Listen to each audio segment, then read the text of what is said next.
Good luck to everybody. They're all in the gate for the Rachel Alexandra Stakes, a key Kentucky Oaks prep race. They're off. And already we saw the 2 Panic got spooked by something. She took a couple weird steps out of there, and she's going to be last. The horse that you were hoping would go on the front end is last, and it's going to be the 3. Perfect Shot with a surprising shot to the front here, Aaron.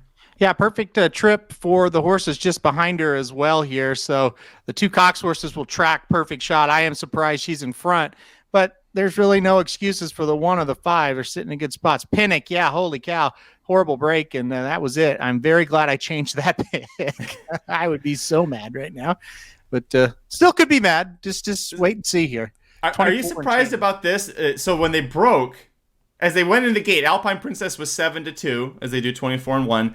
And Tarifa was 6-1. Out of the gate, Tarifa, your 5-2 second choice, and Alpine Princess 4-1. What happened?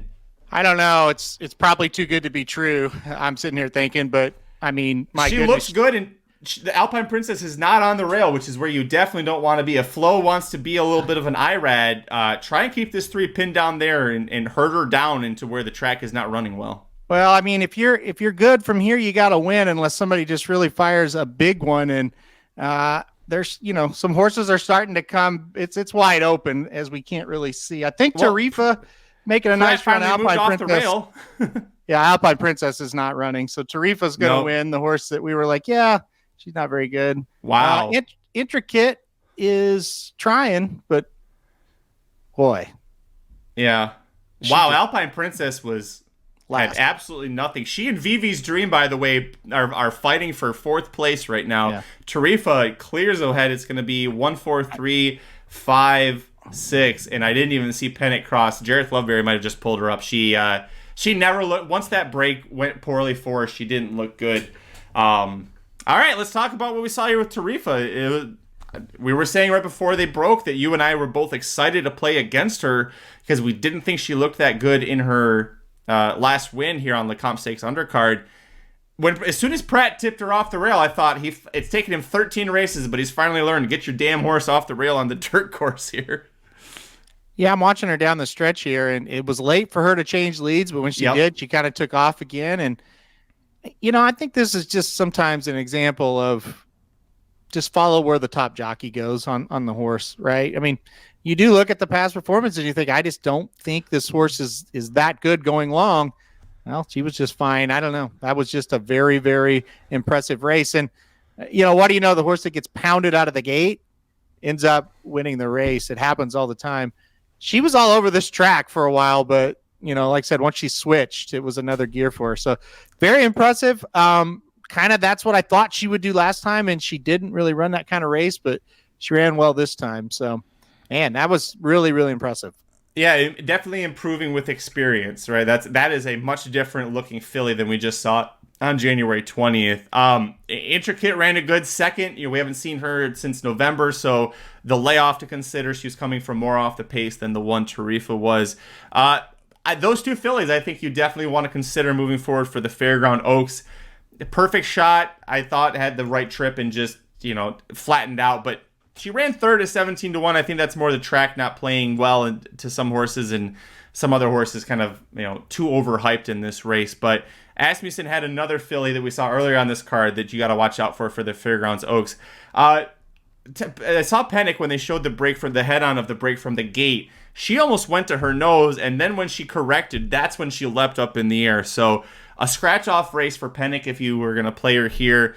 I thought that this was too much for her anyways, and that the Bourbonnette Oaks at Turfway Park would be where she should probably go. She's done well on synthetic.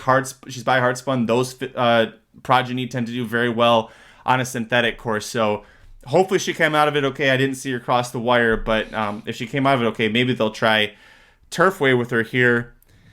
Hey, listen, you probably wanted that 5-1 or 6-1 prices they were loaded into the gate on Tarifa, but if you better, you got a winner, and we know from dudes who bet daily, sometimes don't bitch about the price. Just be happy you got a winner, right, Aaron?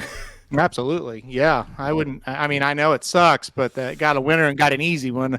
Well, she won like a 5-2 shot, should win. So, that was really impressive. And like I said, I wasn't going to be shocked if she won the race, but I am kind of shocked she kind of was a no doubt winner, you know? Yeah. I would have thought that things would have more fallen apart for her to get up and win than for that to happen. Vivi's Dream finishes 5th there. Again, I don't know if it was the slop or if she just her times in her 2-year-old races weren't superb, but it's also she was 2. I wasn't going to knock her for that necessarily. Yeah. So to kind of put a bow on this thing, Aaron, where do you see these horses as far as the Kentucky Oaks goes? Like, do you have a horse in mind that is your top Oaks horse right now, or did this just kind of blow things up for you? Boy, it's really hard to say without seeing the 2-year-old champion back, just FYI. I think that's one that we need to see run back. Yeah, I mean, I don't really have an Oaks horse right now. I think the most talented 3-year-old filly is Kinza so far, but I don't know how far she wants to run, number one. And, of course, she can't run in the Oaks, number 2. So that kind of makes it interesting, you know, for what to do. So I don't really have an Oaks horse right now. I would think you'd have to rank Tarifa up there pretty high after this, right? You do. I want to see what happens more in the Fairgrounds Oaks before I'm really ready to say this is going to be a solid contender for. But it's Brad Cox and Pratt.